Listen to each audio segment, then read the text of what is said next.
Shalom, kembali lagi dengan saya Lydia Esther dalam program Living for Christ Indonesia. Mencintai Tuhan, berhenti menghakimi, dan menjadi berkat. Dalam program ini kami akan mengangkat kisah para hamba Tuhan. Kita akan menyaksikan, kita akan mendengarkan kesaksian dari hamba-hamba Tuhan mengenai visi dan misi mereka di dalam pelayanan. Dan kali ini kita sudah bersama-sama dengan Bapak Pendeta Samuel Katam. Halo, shalom Pak Pendeta Samuel Katam. Shalom, selamat sore Bu. Shalom. Puji Tuhan, Bapak Samuel Katam ini dari Gereja Pantai Kosta Serikat di Indonesia, GPSDI. Apa kabarnya Pak? Baik dan luar biasa. Amin, haleluya. Pada saat ini rekan-rekan Living for Christ Indonesia rindu mendengarkan kesaksian dari Bapak Pendeta Samuel Katam. Boleh Pak diceritain ke kita, boleh diceritain untuk didengarkan oleh sahabat Living for Christ Indonesia. Bagaimana Bapak Pendeta Samuel terjun dalam pelayanan Tuhan. Mulanya Tuhan memanggil Bapak Samuel untuk pelayanan sampai di GPSDI Cilacap. Silakan Pak Pendeta. Terima kasih buat waktunya yang diberikan kami. Awal mula kami mengenal Yesus, ya. Pertama mengenal Yesus dulu karena latar belakang kami bukan dari keluarga orang percaya. Kami dari keluarga tidak percaya Tuhan, atau dikatakan orang Jawa itu penyembah berhala. Jadi kami dari berangkat tidak mengenal Yesus, dan pada akhirnya kami mengenal Yesus. Dan kami mengenal Yesus di bangku sekolah. Jadi pada waktu itu kami sekolah di sekolah Kristen. Pada waktu itu kurang lebih tahun 80-an, sekolah-sekolah lanjutan menengah pertama, SLTA, itu kita mencari sekolah yang sedikit lebih maju dalam pendidikan. Ya, tentunya tidak ketinggalan juga prestasi-prestasi yang diberikan, yang disediakan oleh sekolah yayasan Kristen pada waktu itu. Tetapi saudara, sekalipun kami bukan dari keluarga Kristen, tapi kebanyakan dari teman-teman kami juga sekolah di sana. Sehingga pada waktu itu pas saya masih kelas 3 SMP waktu itu, karena sekolah di Kristen, maka segala pendidikan, segala kegiatan yang ada di kelas itu harus mengikuti pendidikan Kristen tentunya.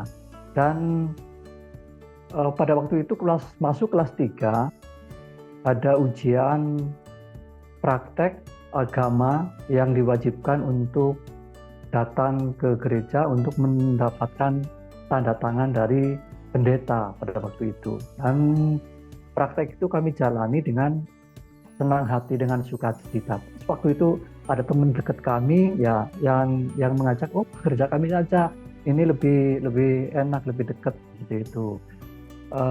Dari sekolah kami ya jaraknya sekitar 8 kilometer. Pada waktu itu tahun 80-an nggak ada kendaraan, boro-boro kendaraan, sepeda saja nggak ada, karena tempat kami waktu itu di gunung ya. Terus harus turun ke jalan raya kurang lebih 3 kilometer jalan kaki, dan baru naik kendaraan umum ke kota kurang lebih 5 kilo ya pada waktu itu. Demikian yang dikerjakan ketika waktu masih sekolah. Dan saya merasakan di sana ada pertolongan Tuhan yang luar biasa. Saya mendapatkan, kalau mungkin sekarang saya tahu, itu adalah Roh Kudus yang berbicara. Ketika saya masih di kelas 3 dan di tengah-tengah kegiatan sekolah, jelas sekali dalam Roh Kudus berbicara bahwa kalau engkau mau selamat, percaya Yesus. Dan dalam hati saya, dalam telinga saya, dalam pikiran saya, apa maksud Tuhan? Ya, apa maksud Tuhan ini semua? Padahal latar belakang saya bukan orang percaya, bukan orang Kristen pada waktu itu. Dan sering berjalannya waktu dalam masa-masa ujian praktek masuk di kelulusan ujian ya kelas 3, datanglah pada hari Minggu ke gereja bersama dengan teman. Awalnya memang nggak tahu, saya harus telinga-telingu ke kanan ke kiri dan mencari memandang siapa yang karena wajah-wajah mereka wajah baru, karena kami baru pertama kali masuk ke gereja untuk mendapatkan tanda tangan pendeta. Itu tujuan utamanya. Tujuan saya bukan ingin menjadi orang Kristen, bukan mau menjadi orang Kristen, apalagi menjadi pelayan Tuhan, menjadi pendeta. Saya sama sekali tidak pernah bermimpi. Tetapi kemurahan Tuhan yang luar biasa. Ya, setelah selesai tanda tangan ibadah gembala selama kurang lebih 3 bulan, ternyata saya menangkap panggilan Tuhan di situ, dan saya mulai betah, mulai kerasan di gereja. Dan pada waktu itu kami belum dibaptis, tetapi kami kerasan itu, sehingga lepas dari tugas sekolah, setelah selesai sekolah ujian kelas 3 SMP itu, saya setiap minggu pasti di dalam hati itu punya gelora yang besar supaya saya turun gunung jalan kaki, lalu kami ke gereja dengan membawa Alkitab yang kecil, ya, yang biru itu, yang kecil, dibungkus kantong plastik lalu dimasukin ke saku celana. Lah itu yang dikerjakan, dan kegiatan kami waktu itu kayak masih sembunyi-sembunyi seperti itu, karena di desa kami seangkatan dengan kami pada waktu itu belum ada yang percaya Yesus. Ada kakak tingkat tapi jauh, mungkin usianya juga bedanya sekitar ya 10-15 tahun. Ya, ternyata beliau ini juga ditangkap Tuhan dari desa kami yang sama. Beliau malah menjadi hamba Tuhan lebih dahulu, sekarang tinggal di Medan, saudara. Dan kami dibaptis pada waktu itu tahun 87, ya. Dibaptis 87, lalu sering berjalannya waktu kami terus aktif di dalam kegiatan gereja, sekalipun ya ada banyak orang yang tadinya dekat, teman dekat, tetapi ketika mendengar kami, melihat kami menjadi percaya kepada Tuhan Yesus, ya mereka mulai ada yang undur, ada yang meninggalkan mungkin sedikit demi sedikit. Ya itu yang kami lakukan, yang kami kerjakan selama kami masih remaja, masih pemuda, mungkin usia masih belasan tahun, tetapi Tuhan memanggil saya pada waktu itu, dan saya waktu itu juga menangkap apa yang Tuhan panggil, sehingga kami dengan penuh keyakinan bahwa kami mau tetap percaya Yesus apapun yang terjadi, apapun yang akan terjadi di hadapan kami, tapi Yesus yang sanggup membawa kehidupan kami, memberikan kehidupan kami kehidupan yang kekal. Itu pada waktu usia kami masih remaja gitu. Jadi kami kenapa sampai dengan hari ini kami lalu dilanjutkan, maksudnya Tuhan percayakan sebuah pelayanan, ya. Pada waktu itu kami di sebuah gereja, ya, di dalamnya ada banyak kegiatan, yang membuat kami mulai bertumbuh, ya. Sekalipun gereja itu kecil, tetapi gereja desa yang bisa kami lakukan, ya kami lakukan. Ada sekolah minggu, ada yang lainnya, ada mungkin saya juga tadinya tidak bisa main musik, tetapi ada gitar, saya mulai pegang dan saya mulai belajar. Ternyata itu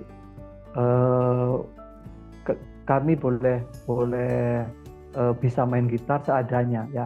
Jadi itu ya Tuhan sedikit demi sedikit melengkapi saya dalam pelayanan, supaya ketika nanti ada hal-hal yang tidak ada orang yang mendukung dalam pelayanan, kami bisa melakukan sendiri. Dan pada waktu kami dipanggil Tuhan untuk diberi kepercayaan Tuhan untuk kami melayani, ya pada waktu itu kisaran tahun 2006, 2010, ya, kami mulai aktif, ya, bukan di dalam gereja tapi diberi kepercayaan keluar untuk pelayanan di sebuah desa, sebuah kampung yang ke dalam, ya, bahkan di daerah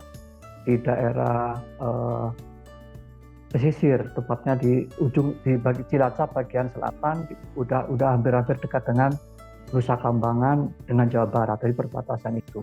Jadi disitulah mulai kami diberikan pelayanan untuk melayani orang yang sudah tua, sudah jompo, ya usianya sudah di atas 60, di atas 70, bahkan ada yang 80 pada waktu itu. Dan kami suka cipta di sana. Nah, singkat cerita, kami lakukan dengan senang hati, sekalipun perjalanan kami dari Karangpucung ke sebuah kota pelayanan di mana desa yang jalannya juga nggak bagus, itu berair jauh, kurang lebih 40 kilo. Ya, jadi kami naik motor yang butut, ya ketika masuk ke lumpuran, ya motor itu bisa mogok sewaktu-waktu, dan kami boleh dorong jalan kaki. Nah, itu yang dikerjakan kurang lebih selama 5 atau 6 tahun, ya. Baru tahun 2011 dari organisasi menawarkan, kamu mau seandainya kamu diberi pelayanan di sebuah gereja untuk mengembalakan. Saya pada waktu itu respon, tetapi tunggu, saya berdoa terlebih dahulu. Kalau ini memang panggilan Tuhan, saya di pelayanan, di penggembalaan, maka kalau Tuhan jawab itu, maka saya mau terima. Ternyata kurang lebih 1 bulan, ya, 1 minggu sampai 1 bulan, tawaran itu di dalam saya merasakan sejahtera, dan saya menangkap panggilan Tuhan. 2011 sampai 2020, ya awal-awal corona, kami harus pelayanan yang jauhnya kurang lebih 41 perjalanan, berarti bolak-balik 40 km kurang lebih dari rumah. Itu yang dikerjakan bersama dengan istri kami. Ya. Pada waktu itu saya merasakan pertolongan Tuhan yang luar biasa. Yang tadinya ada anak-anak yang tidak percaya, karena mereka sudah sepuh-sepuh, udah jompo, ya. Mereka punya anak cucu tapi belum percaya kepada Tuhan. Dan yang mirisnya lagi, anak cucu buyut mereka itu sekolah, ya karena sekolahnya di daerah Kampung Laut sana, ya Kampung Laut sana, sekolahnya sederhana. Mereka sudah kelas 4, 5 SD belum bisa baca, sehingga kami dengan tergerak hati untuk bisa menjembatani mereka, ya kami dengan istri semampunya, seadanya memberikan bimbingan untuk bisa baca, bisa tulis. Tapi mereka antusias banget, ya mereka antusias, ya. Dan mereka ada yang tadinya nggak bisa baca, sudah bisa baca tulis. Yang tadinya pelajaran di sekolah ketinggalan, mereka bisa ngejar dan bisa naik kelas. Nah, itu yang kami kerjakan pada waktu itu, saudara.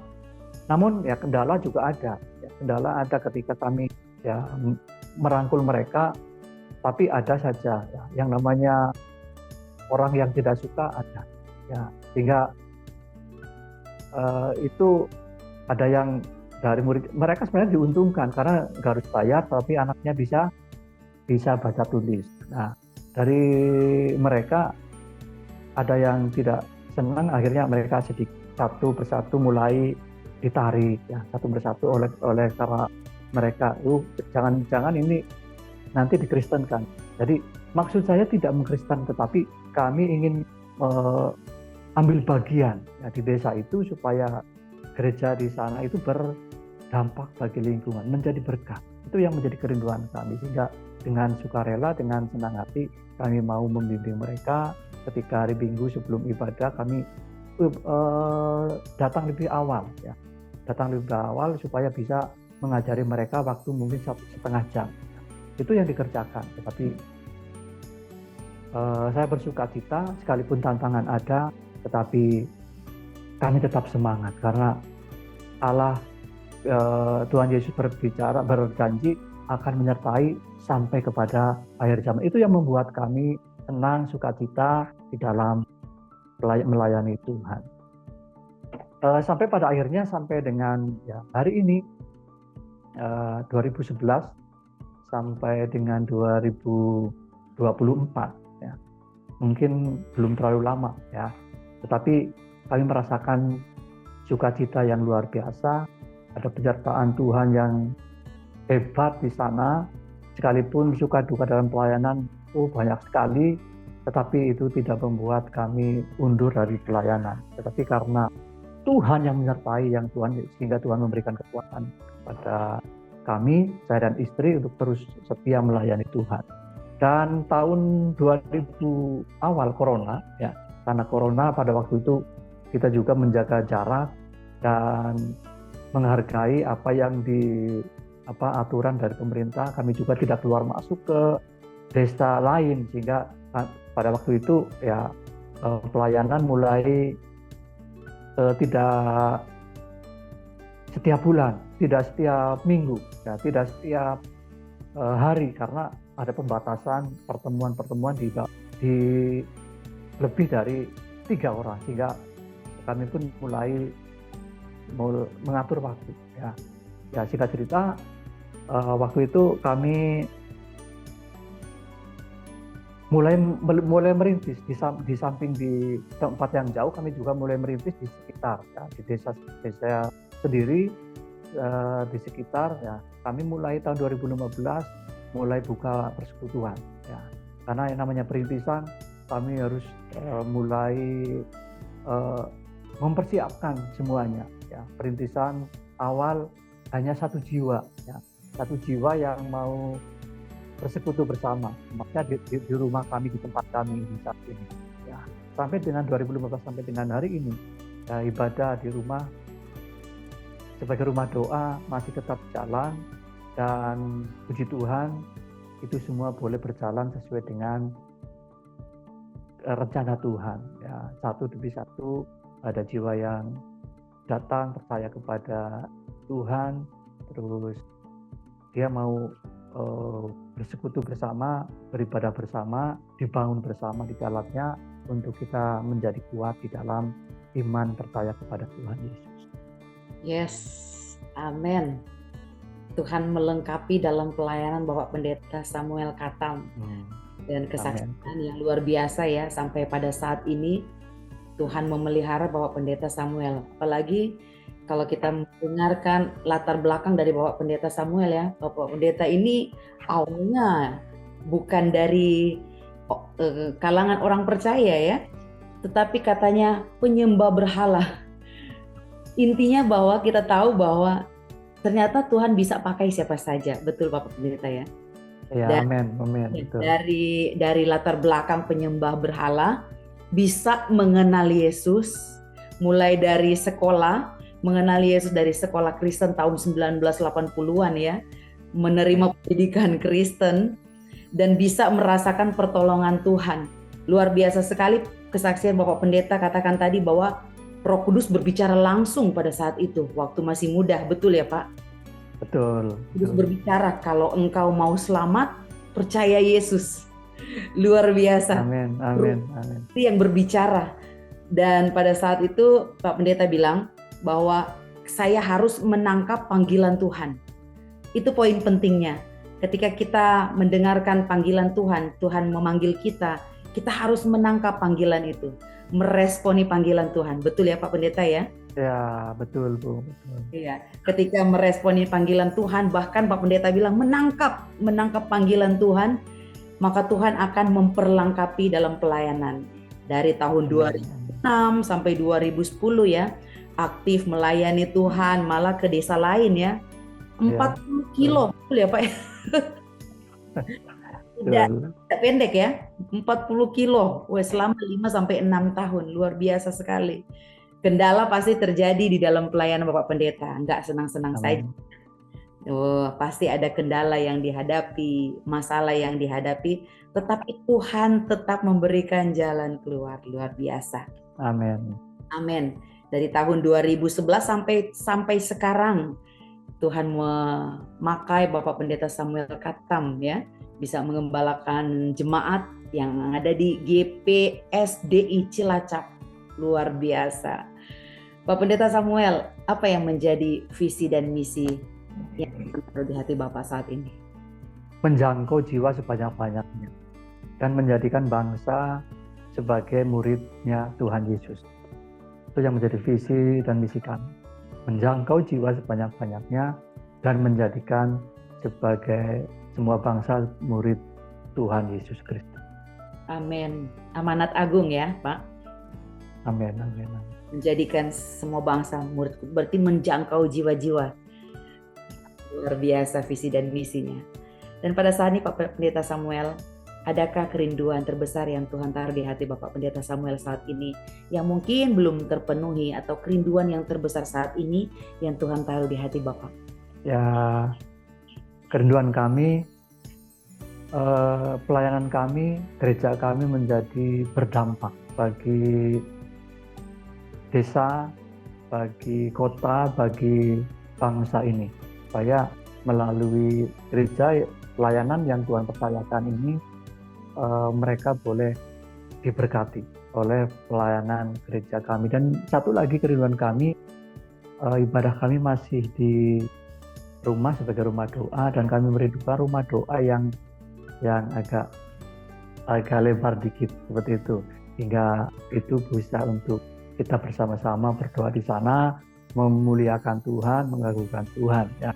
Supaya sekalipun di desa ada banyak orang-orang yang berdoa, dan Tuhan mendengar doa-doa setiap orang percaya itu, dan Tuhan menyatakan kuasa-Nya. Banyak jiwa-jiwa diselamatkan, banyak orang-orang yang berdatangan kepada Yesus, beriman kepada Yesus, dan mereka diselamatkan oleh Tuhan kita Yesus Kristus. Amin. Kerinduan yang luar biasa, ingin menjadikan gereja atau menjadi gereja yang berdampak bagi lingkungan luar, betul ya Pak ya?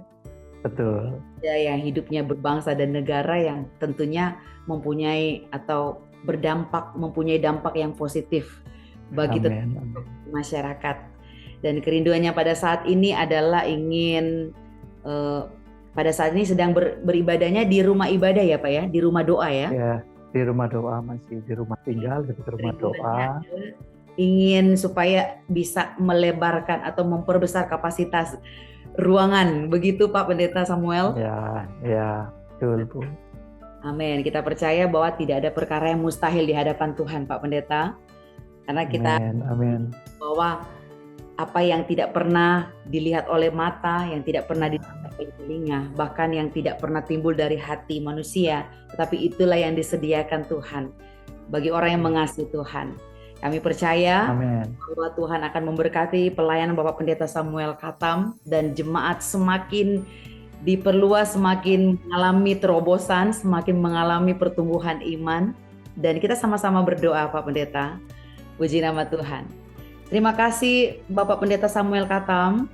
Kami dari Living for Christ Indonesia mengucapkan terima kasih kepada Bapak karena sudah bisa memberkati kami, sudah bisa memberkati kita semua dengan kesaksian yang begitu luar biasa. Dan kita percaya di saat kita melayani Tuhan, di saat kita meresponi panggilan Tuhan, maka Tuhan akan melengkapi pelayanan kita. Amin. Amin. Puji nama Tuhan. Sahabat Living for Christ Indonesia, Bapak Ibu yang rindu untuk mengambil bagian dalam pelayanan Bapak Pendeta Samuel Katam yang sedang menggembalakan jemaat yang Tuhan percayakan, kami memberikan kesempatan kepada Bapak Ibu untuk bisa mengambil bagian dalam pelayanan, mengirimkan persembahan kasih saudara ke nomor rekening yang sudah tertera dalam program kami. Karena kita percaya bahwa pemberian kita tidak akan sia-sia. Puji nama Tuhan, sahabat Living for Christ Indonesia, dan saat ini kita sudah mendengarkan kesaksian dan maju terus di dalam Tuhan. Tuhan Yesus memberkati. Shalom. Amin.